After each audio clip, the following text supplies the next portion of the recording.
último vídeo, falamos a respeito de como mecanismos envolvendo a mutação resultam em variações genéticas para os organismos. E nesse vídeo falaremos sobre um outro mecanismo que resulta em variação genética, que é os processos de recombinação genética. E de forma muito resumida, a recombinação genética são todos os processos que envolvem mudanças de arranjos de genes, mas mais do que isso, que envolvem trocas de material genético entre organismos diferentes. Então, para entender isso, nós precisamos entender muito bem a estrutura geral do cromossomo. Então, para os organismos eucariotas, a maior parte do DNA é codificada e organizada na forma de cromossomos, estruturas lineares. Em organismos procariotas, é um sistema mais simples, envolve sistemas de cromossomos únicos, circulares, que é algo específico dos procariotas, mas nos eucariotas nós temos múltiplos cromossomos, cada um deles sendo uma grande molécula de DNA enrolada numa série de proteínas, conhecidas como histonas, que por sua vez formam uma estrutura geral. E durante os processos de divisão celular, como veremos mais para frente, muito da recombinação genética acontece graças a esses mecanismos de divisão.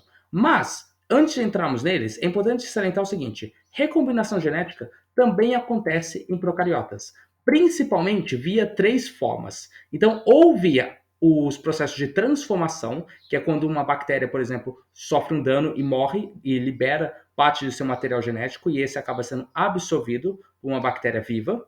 Por processo de transdução, que é quando o vírus infecta uma bactéria e transmite parte do material genético de uma bactéria para outra no processo, e por um processo de conjugação. A conjugação, em particular, é um processo em que a bactéria possui uma série de moléculas de DNA conhecida como plasmídios que produzem proteínas e codificam estruturas de proteína que ajudam a ela a transmitir de uma bactéria para outra. Esse mecanismo é considerado como parte do sexo bacteriano e ele que permite com que uma bactéria acabe transmitindo um plasmídio para outra bactéria. Esse é o mecanismo, então, que permite com que as bactérias aumentem a variação genética delas de uma para outra. E ele é um mecanismo de recombinação, levando a um aumento da variação. Inclusive, boa parte dos genes para resistência a antibióticos são muitas vezes transmitidos via plasmídios em bactérias.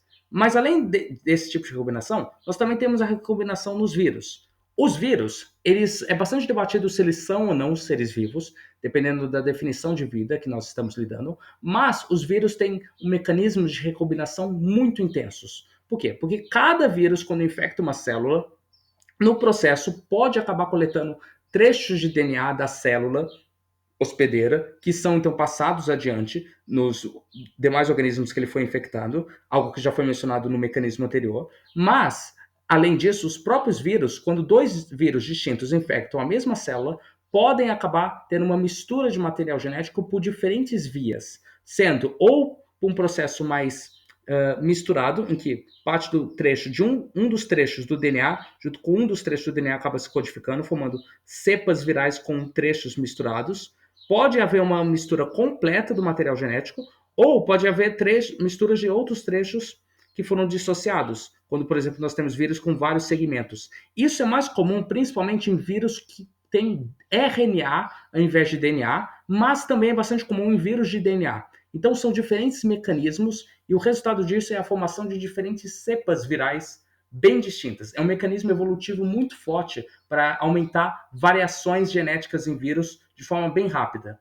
E, por conta desses mecanismos em procariotas, em vírus, o resultado hoje é que o modelo de árvore da vida, que por muito tempo foi discutido e que ainda tem uma certa utilidade quando falamos de eucariotas, quando falamos desses grandes grupos, no nível de bactérias, arqueias, nesses domínios, esse sistema de árvore da vida não é mais tão útil. Hoje tem sido mais discutido modelos de arbusto da vida, devido à constante troca de material genético entre esses diferentes grandes grupos de organismos. E o resultado então disso é que, quando falamos de compreender como diferentes populações de organismos se separaram, é melhor focarmos na evolução de genes, como genes são transmitidos para diferentes populações bacterianas e de arqueias e populações virais ao longo desses processos de recombinação e transferência horizontal de genes. Mas aí, voltando para os eucariotas, nos eucariotas a recombinação é fortemente dependente do tipo de divisão celular que eles passam. Então, Basicamente, existe um tipo de divisão principal que atua nisso, que é a meiose. Então, enquanto a mitose é uma divisão celular, em que uma célula acaba se dividindo em duas e acaba levando a um número de cromossomos igual para as duas células irmãs, comparado com a célula mãe, na meiose, você tem um processo em que os cromossomos são afastados, cromossomos homólogos, que são os cromossomos que compartilham os mesmos genes e os mesmos tipos de alelos. Eles são separados durante a primeira divisão e, posteriormente, durante a segunda divisão, as cromátides irmãs de cada cromossomo são separadas. Isso já foi discutido em um vídeo anterior a respeito da evolução da divisão celular, e esse processo acaba resultando em células que têm metade do total dos cromossomos da célula mãe e resultando em 4 células no processo final. E aí, esses processos de divisão permitem uma série de fatores que possibilitam a recombinação genética. Para começar, um desses mecanismos de recombinação envolve a fecundação. Cada uma dessas células com metade dos cromossomos, elas muitas vezes em vários grupos se tornam gametas. Os gametas são células cuja função delas é fecundação. São células, por exemplo, o espermatozoide e o óvulo, que precisam se fundir para formarem um novo organismo com o dobro de cromossomos. E esses processos de fecundação permitem um arranjo muito maior de cromossomos possíveis comparado com o arranjo anterior. Então, por exemplo, se nós assumirmos um caso de um organismo que tem 2 cromossomos, em cada um desses cromossomos tem um alelo, no processo de formação e separação dessas células e no processo de fecundação de outras células, existem 3 padrões possíveis de arranjo. Então, se um desses alelos for um gene azão e o outro for azinho, é possível que o organismo tenha descendentes azão-azão, azão-azinho ou azinho-azinho. Há 3 padrões possíveis de arranjo. Se vocês olharem, por exemplo, um modelo de mendeliano, seriam alguns poderiam dizer 4, porque o azão-azinho teria 2 cenários alternativos dele se formar, mas não vamos entrar nisso aqui. O fato é, há 3 padrões possíveis de arranjo de genes que podem surgir dessa fecundação. E isso, quando a gente considera organismos com um número maior ainda de cromossomos e com mais genes em cada cromossomo, o número vai crescendo exponencialmente. Acaba sendo um número muito grande de padrões possíveis. Isso sem falar casos também que, às vezes, um único loce pode ter mais de 2 tipos de alelos. Então, a fecundação permite um padrão genético muito grande para se originar de arranjos de genes. E isso está muito ligado com uma questão que é o dilema do sexo, que é por que organismos passam por esse processo de fecundação? Qual que é a importância disso? Porque quando 2 organismos reproduzem sexualmente, cada um deles passa, às vezes, na maioria dos casos, apenas 50% do DNA para a geração futura. E o custo para um parceiro encontrar com o outro é muito alto. Às vezes demora tempo, às vezes gasta energia no processo. No caso específico dos machos, praticamente os machos não conseguem reproduzir sozinhos. Em algumas espécies, as fêmeas até conseguem, por exemplo, reproduzir sozinhos, mas os machos eles não reproduzem sozinhos em nenhuma espécie. Então, é um custo extra para eles. E então a questão é, por que populações sexuadas elas se propagam? A princípio, elas deveriam se propagar menos do que populações assexuadas. Se cada organismo produz 2 descendentes, seria de esperar que depois de um tempo a população de um organismo assexuado dobraria comparado com um sexuado. E em alguns casos, realmente é o que acontece. Em alguns organismos, a reprodução assexuada é mais vantajosa, mas nem todos. Por quê? Porque há vantagens na reprodução sexual, envolvendo principalmente que o aumento da variação genética desses arranjos permite uma maior possibilidade de organismos terem uma variação genética que pode oferecer uma vantagem se houver um ambiente em mudança. Essa é chamada hipótese da Rainha Vermelha, que tem a ver com um conto envolvendo a Rainha Vermelha do País das Maravilhas, que é a Alice com a Rainha Vermelha estão em um ambiente que eles têm que constantemente correr para permanecer no mesmo lugar. Então a ideia é variação genética extra permite isso. Além disso, nos mecanismos, como veremos mais adiante, nesses mecanismos de arranjos genéticos, há formas de corrigir erros que acontecem em um cromossomo, e isso foi proposto por Fischer. Esses casos permitem uma maior propagação de alguns genes. Então, se nós pensarmos, por exemplo, um gene de um organismo assexual, A menos que estejamos falando nesses casos de transferência horizontal de genes, tipicamente ele só vai passar os genes para descendentes diretos dele, quando um organismo sofre uma divisão celular, ou quando ele reproduz produzindo por patenogênese ou por outros mecanismos. E aí o que acontece? Cada um desses genes pode eventualmente acabar morrendo no processo, e se houver uma mutação, por exemplo, uma mutação aqui no gene para a formação do gene azão, que oferece uma vantagem. O organismo precisaria esperar até surgir uma mutação no gene Bzinho para um Bzão, para, se os dois genes forem necessários para uma vantagem no ambiente, ele vai ter que esperar uma mutação, e mutações são aleatórias. Como vimos no último vídeo, elas não surgem como mera resposta ao ambiente. Em contraste com a recombinação genética, se eu tenho aqui uma população com gene Azinho, Bzão e Azão, Bzinho, e o Azão e o Bzão oferecem uma vantagem, ao reproduzir entre si, os descendentes podem acabar nascendo com genes Azão, Bzão, de forma mais rápida, sem precisar esperar novas mutações surgirem. Então, é um mecanismo que permite a propagação mais rápida de genes vantajosos, é a reprodução sexual. Então, é uma vantagem do porquê ela acabou se tornando predominante. E aí, durante esse processo de meiose, existe um evento chamado crossing over, que é quando os cromossomos, principalmente os homólogos, acabam se organizando, eles podem se aproximar entre si e, por ação de algumas proteínas, como a RAD51 e a DMC1, eles podem acabar se juntando e trocando o material de um trecho para outro. Isso acaba aumentando mais ainda o potencial de arranjos possíveis de DNA para organismos. E como que esse mecanismo acontece? Esse mecanismo acontece principalmente via a ruptura de um desses cromossomos e a inserção de uma dessas fitas sobre outro. Esse processo, inclusive, pode levar a um mecanismo chamado conversão de genes, que pode ocorrer via duas formas. Então, quando nós temos uma quebra de uma dessas fitas duplas nos cromossomos, seguido do pareamento de um cromossomo homólogo e a invasão de uma fita sobre outro, o que acontece é que há um mecanismo de reparo dessa lacuna. Ele pode levar a um cruzamento CO ou a um não cruzamento NCO dessas regiões. Então, nesse caso aqui, no cruzamento que envolve o DHJ, isso pode acabar resultando numa formação de duas cópias nos dois trechos. Então, um dos trechos que foi fragmentado e um outro trecho que foi inserido, resultando então, quando há uma separação, em cópias desses trechos e uma parte de troca de material no processo.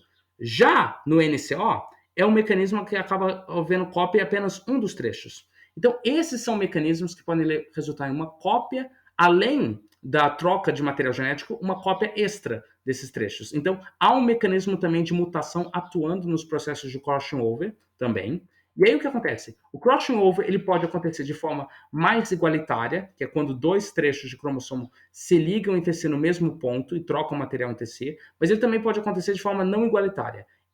Nesse último caso, ele é mais comum de acontecer às vezes em células cancerígenas, ele acontece bastante, mas ele pode também acontecer em células de gametas que podem passar adiante para futuras gerações e podem acabar resultando em vantagens evolutivas também. E aí, há também casos de troca de material em cromossomos não homólogos. Eles são menos comuns, mas eles podem acontecer também por mecanismos de crossing over. E o que acontece é o seguinte: um dos efeitos da recombinação genética pode envolver a fusão cromossômica e a poliploidia. No caso da fusão cromossômica, o exemplo mais famoso é do cromossomo 2 em humanos. Então, durante o processo de meiose, é suspeitado que, em um momento depois da separação da linhagem da nossa espécie da linhagem do gênero PAM, que é dos chimpanzés, houve, em algum ponto, que houve uma troca de material genético entre dois cromossomos que dariam origem aos cromossomos da linhagem dos gênero PAM, que acabou dando origem ao cromossomo 2 humano. E parte das marcações dessa troca estão presentes. Então, nós temos ainda uma porção que é resquício de um centrômero antigo desativado, que era um dos centrômeros de chimpanzés, e nós temos as sequências equivalentes em cada um desses cromossomos, sendo então esse o ponto em que parte do material genético foi perdido do cromossomo que daria origem a um dos cromossomos dos chimpanzés, e outra parte foi perdida aqui. E o restante foi preenchido, provavelmente por um mecanismo de cópia, similar ao mecanismo que vimos antes de crossover. E aí o que acontece é que esse é um mecanismo que provavelmente aconteceu no processo de meiose, essa fusão cromossômica.